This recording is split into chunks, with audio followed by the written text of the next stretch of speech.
नमस्कार दोस्तों, ओम श्री गणेशाय नमः।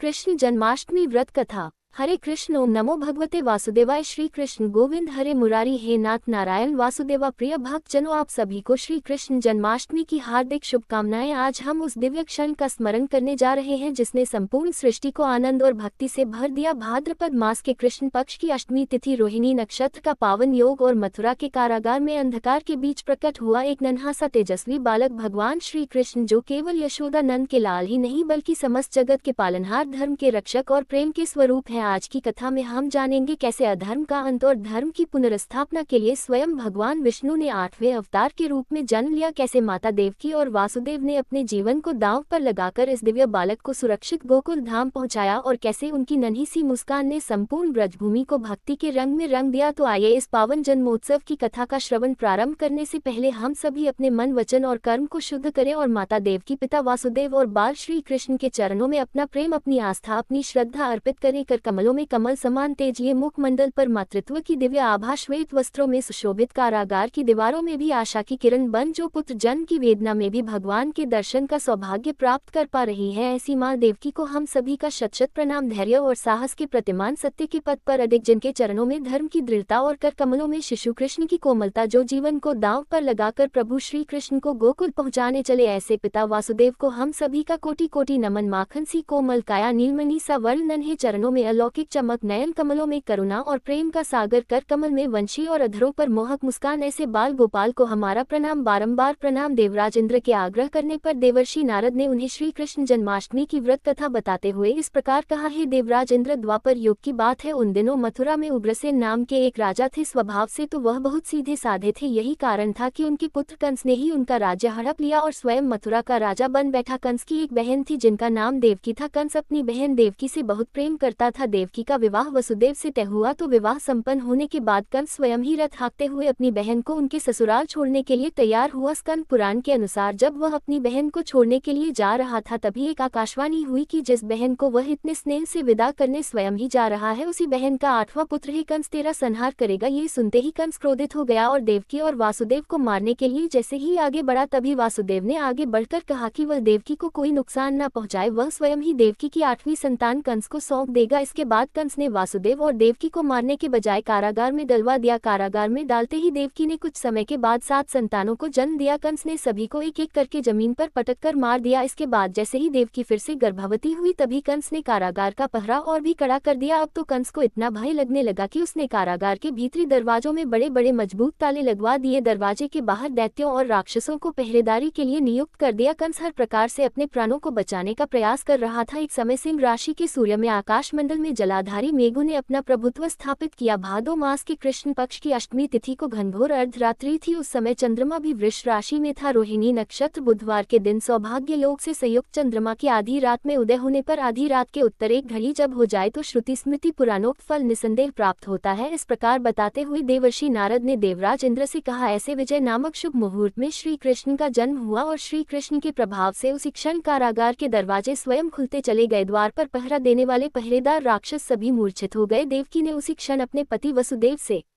कहा, हे स्वामी, आप निद्रा का त्याग कीजिए और मेरे इस 8वें पुत्र को गोकुल में ले जाए। वहां इस पुत्र को नंदगोप की धर्मपत्नी यशोदा को दे दीजिए। उस समय यमुना जी अपने पूरे उफान पर थी। यमुना जी में भीषण बाढ़ आई हुई थी, किंतु जब वासुदेव जी बाला कृष्ण को एक सूप में लेकर यमुना जी को पार करने के लिए यमुना जी में उतरे तो उसी क्षण कान्हा जी के चरणों का स्पर्श होते ही यमुना जी अपने पूर्व स्थिर रूप में आ गई। किसी प्रकार वासुदेव जी गोकुल पहुंचे और नंद बाबा के घर में प्रवेश करके उन्होंने अपना पुत्र तत्काल उन्हें दे दिया। उस समय यशोदा मैया गहरी नींद में थी, तो उन्होंने नवजात कन्या को उनके पास से उठाया और अपना पुत्र नवजात कन्या की जगह पर रख दिया और वापस मथुरा में लौट आए। प्रातः काल होने पर जब सभी राक्षस पहरेदार निद्रा से जागे तो कंस ने द्वारपालों से पूछा कि अब देवकी के गर्भ से क्या हुआ, इस बात का पता लगाकर मुझे बताओ। द्वारपालों ने कंस की आज्ञा को मानते हुए जब कारागार में जाकर देखा तो वहां देवकी की गोद में कन्या थी, जिसे देखकर द्वारपालों ने तुरंत कंस को बताया, किंतु कंस को तो उस कन्या से भी भय होने लगा, इसलिए वह स्वयं कारागार में गया और उसने देवकी की गोद से कन्या कन्या को छीन लिया और उसे एक पत्थर की चट्टान पर जैसे ही पटकने वाला था कि वह कन्या उसी क्षण श्री हरि की माया से आकाश की ओर चली गई और एक दिव्य ज्योति के रूप में बदल गई। उसने कंस से कहा, हे दुष्ट, तुझे मारने वाला तो गोकुल में नंद बाबा के घर में उत्पन्न हो चुका है और उसी से तेरी मृत्यु भी सुनिश्चित है। मेरा नाम तो वैष्णवी है, मैं संसार के कर्ता भगवान विष्णु की माया से उत्पन्न हुई हूँ। ऐसा कहकर वह माया स्वर्ग की ओर चली गई। उस आकाशवाणी को सुनकर कंस क्रोधित हो उठा। उसने नंद बाबा के घर में पूतना राक्षसी को कृष्ण का वध करने के लिए भेजा, किंतु जब वह राक्षसी श्री कृष्ण को स्तनपान कराने लगी तो श्री कृष्ण ने उसके स्तनों से उसके प्राणों को ही खींच लिया और वह राक्षसी कृष्ण कृष्ण कहते हुए मृत्यु को प्राप्त हो गई। जब कंस को पूतना की मृत्यु का समाचार मिला तो उसने कृष्ण का वध करने के लिए बारी बारी से केशी नामक दैत्य को अश्व के रूप में, उसके बाद अरिष्ट नामक दैत्य को बैल के रूप में भेजा, किंतु ये दोनों भी श्री कृष्ण के हाथों मृत्यु को प्राप्त हो गए। इसके बाद कंस ने काल्याख्य नामक दैत्य को कौवे के रूप में भेजा, किंतु वह भी श्री कृष्ण के हाथों मारा गया। अपने बलवान राक्षसों की मृत्यु के आघात से कंस अत्यधिक भयभीत हो गया। उसने द्वारपालों को आज्ञा दी कि नंद बाबा को तत्काल मेरे सामने उपस्थित किया जाए। द्वारपाल नंद बाबा को लेकर जब उपस्थित हुए तो कंस ने नंद बाबा से कहा कि अगर तुम्हें अपने प्राणों को बचाना है तो पारिजात के पुष्प लेकर आओ, अगर तुम नहीं ला पाए तो तुम्हारा वध निश्चित है। कंस की बातों को सुनकर नंद जी ने ऐसा ही होगा कहा और अपने घर की ओर चले गए। घर आकर उन्होंने सारा वृतांत अपनी पत्नी यशोदा जी को सुनाया, जिसे श्री कृष्ण भी सुन रहे थे। एक दिन श्री कृष्ण अपने मित्रों के साथ यमुना नदी के किनारे गेंद खेल रहे थे और अचानक स्वयं ने ही गेंद को यमुना नदी में फेंक दिया। यमुना में गेंद फेंकने का मुख्य उद्देश्य यही था कि वे किसी भी प्रकार पारिजात पुष्पों को तोड़कर ले आए, इसलिए वे एक कदम के वृक्ष पर चढ़कर यमुना में कूद पड़े। कान्हा जी के यमुना में कूदने का समाचार श्रीधर नामक गोपाल ने जाकर भागते हुए यशोदा मैया को सुनाया, जिसे सुनकर यशोदा मैया नंगे पांव ही दौड़ी दौड़ी चली आए और यमुना नदी के किनारे आ पहुंची। उन्होंने यमुना जी से प्रार्थना करते हुए कहा, हे यमुना मैया, अगर मैं अपने बालक को देखूंगी तो भाद्रपद मास के रोहिणी युक्त अष्टमी का व्रत अवश्य करूंगी, क्योंकि दयादान सज्जन प्राणी ब्राह्मण कुल में जन्म रोहिणी युक्त अष्टमी, गंगाजल एकादशी, गया श्राद्ध और रोहिणी व्रत ये सभी अत्यंत दुर्लभ व्रत है। हजारों अश्वमेध यज्ञ, सहस्त्रों राजसूई यज्ञ, दान, तीर्थ और व्रत करने से जो फल प्राप्त होता है वह सब कृष्णाष्टमी के व्रत को करने से प्राप्त हो जाता है। यहाँ तक का वृतांत जानने के बाद देवराज इंद्र ने देवर्षि नारद से कहा, हे मुनियों में श्रेष्ठ देवर्षि नारद, यमुना नदी में कूदने के बाद उन बाल रूपी कृष्ण ने पाताल में जाकर फिर क्या किया, ये संपूर्ण वृतांत भी बताए। तो नारद जी कहने लगे, नारायण नारायण, हे इंद्र, पाताल में उस बालक से नागराज की पत्नी ने कहा कि तुम यहाँ क्या कर रहे हो, कहाँ से आए हो और यहाँ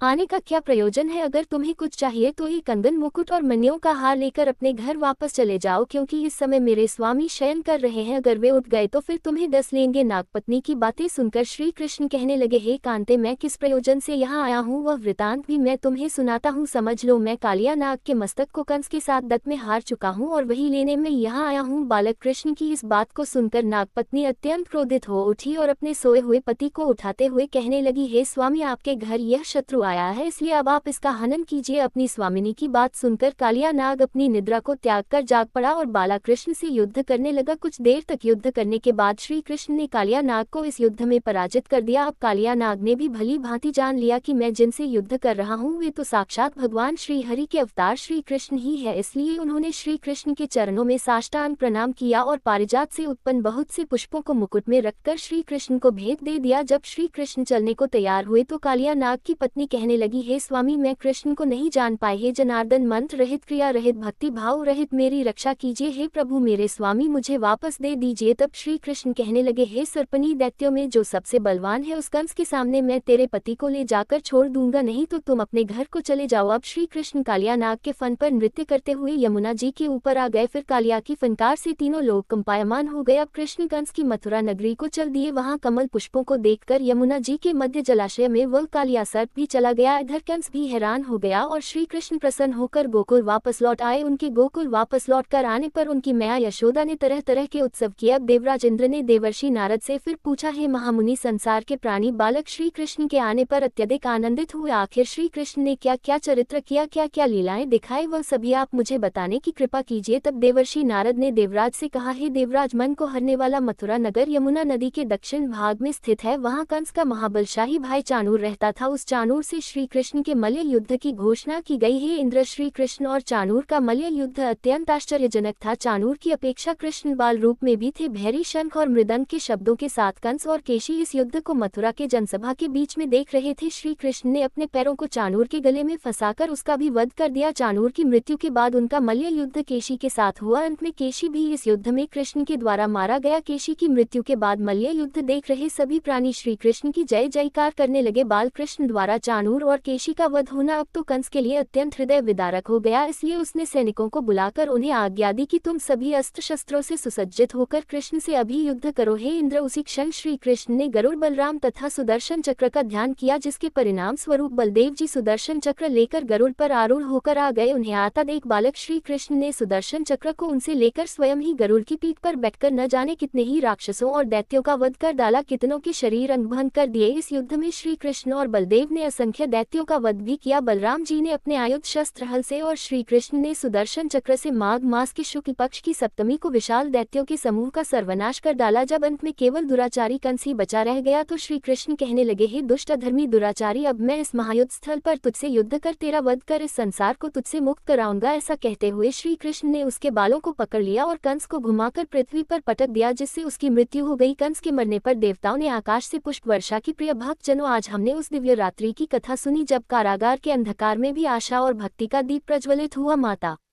देवकी के हृदय की वेदना, पिता वासुदेव का अद्भुत साहस और बाल गोपाल का मोहक अवतरण, ये सब हमें ये सिखाते हैं कि जब जीवन में संकट आए तो विश्वास, धैर्य और ईश्वर भक्ति ही हमें पार लगाती है। श्री कृष्ण का जन्म केवल मथुरा में ही नहीं हुआ था, बल्कि हर उस हृदय में हुआ जो प्रेम, सत्य और करुणा से भरा हुआ है। आज भी जब हम उनका नाम स्मरण करते हैं, राधे कृष्णा कृष्णा कृष्णा राधे राधे, तो हमारे भीतर की नकारात्मकता नष्ट होती है और जीवन में आनंद का संचार होता है। इस पावन जन्माष्टमी पर लड्डू गोपाल के चरणों में हम यही प्रार्थना करें कि हमारे जीवन में सदैव धर्म का प्रकाश, प्रेम का प्रवाह और भक्ति का अमृत बना रहे। सभी के घर आंगन में सुख, शांति और समृद्धि का वास हो और श्री कृष्ण की वंशी की मधुर धुन आपके जीवन को आनंदमय बनाती रहे। अब आज की कथा का समापन हम करते हैं श्री कृष्ण चालीसा के पाठ के साथ ही। आप सब भी श्री कृष्ण चालीसा का आनंद उठाए। बंसी शोभित कर मधुर नील जलद तन श्याम अरुण अधर जनु बिंबा फल नयन कमल अभिराम पूर्ण इंद्र अरविंद मुख पीताम्बर शुभ सास। जय मन मोहन मदन छवि कृष्ण चंद्र महाराज। जय यदुनंदन, जय जगवंदन, जय वासुदेव देवकी की नंदन। जय यशोदा सुत नंद दुलारे। जय प्रभु भक्तन के धृकतारे। जय नट नागर नाग नथैया कृष्ण कन्हैया धेन उचरया पुनि नक पर प्रभु गिरिवधारो। आओ दीनन कष्ट निवारो बंशी मधुर अधर धर तेरी होवे पूर्ण मनोरथ मेरो। आओ हरि पूर्णिमा माखन चाखो आज लाज भारत की राखो। गोल कपोल चबो करुणा रे मृदु मुस्कान मोहिनी डारे रंजित राजीव नयन विशाला मोर मुकुट वैजती माला कुंडल श्रवण पीत पटाए कटी कनिका का छन का छे नील जल सुंदर तन सोहे छवि लग सुर नर मुनि मन मोहे मस्तक तिलक अलग घुंघराले। आओ कृष्ण बांसुरी वाले कर पे पानपूत नहीं तार्यो अका बका कागासुर मार्यो मधुवन जलत अग्नि जब ज्वाला भय शीतल लखित नंदलाला सुरपति जब ब्रज चढ़ो रसाय मसूर धारवारी वर्षाए लगत लगत ब्रज चहन बहायो गोवर्धन नख धारी बचायो लख यदा मन भ्रम अधिकाय मुखम मह 14 भुवन दिखाए दुष्टकन सती उधम मचाई कोटि कमल जब फूल मंगायो नाथी काल यही तब तुम लीने चरण चिन्ह दे निर्भय कीन करी गोपिन संग रास विलासा सबकी पूर्ण करी अभिलाषा केतिक महाअसुर संग हार्यो कंसल केश पकड़ दे मार्यो मात पिता की बंदी छुड़ाए उग्रसेन कह राज दिलाए मह से मृतक 6 सुत लायो मातु देव की शोक मिटायो भौमासुर मोर दैत्य संगहारो लाइटा दश सहस कुमारो देवी नहीं तृण चीर संहारा जरा सिंधु राक्षस कह मारा असुर बकासुर आदिक मारो भक्तन के तब कष्ट निवार्यो दीन सुदामा के दुख टारो तंदुल 3 मूठ मुख डार्यो प्रेम के साग विदुर घर मांगे दुर्योधन के मेवा त्यागे लग प्रेम की महिमा भारी ऐसे श्याम दीन हितकारी भारत के पार्थ रथ हा के लिए चक्रकर नहीं बलता के निज गीता के ज्ञान सुनाए भक्तन हृदय सुधा वर्षाए मीरा थी ऐसी मतवाली विष पी गई बजाकर ताली राना भेजा सांप पिटारी शालिग्राम बने बनवारी निज माया तुम विधे दिखायो उति संशय सकल मिटायो तब शत निंदा करी तत्काला जीवन मुख भयो शिशुपाला जब ही द्रौपदी टेरा लगाई दीनानाथ लाजब जाई तुरतः वसन बने नंदलाला बड़े चीर भयरी मुँह काला अस्नाथ के नाथ कन्हैया डूबत भावर बचावत न्याया सुंदर दास आ सुधारी दया दृष्टि की जय बनवारी नाथ सकल मम कुमति निवारो क्षमहु बेगी अपराध हमारो खोलो पट अब दर्शन दीजिए बोलो कृष्ण कन्हैया की जय बोलो कृष्ण कन्हैया की जय बोलो कृष्ण कृष्ण कन्हैया की जय। ये चालीसा कृष्ण का पाठ करे उधारी अष्ट सिद्धि नवनिधि फल लहे पदार्थ चारी बोलो श्री कृष्ण भगवान की जय।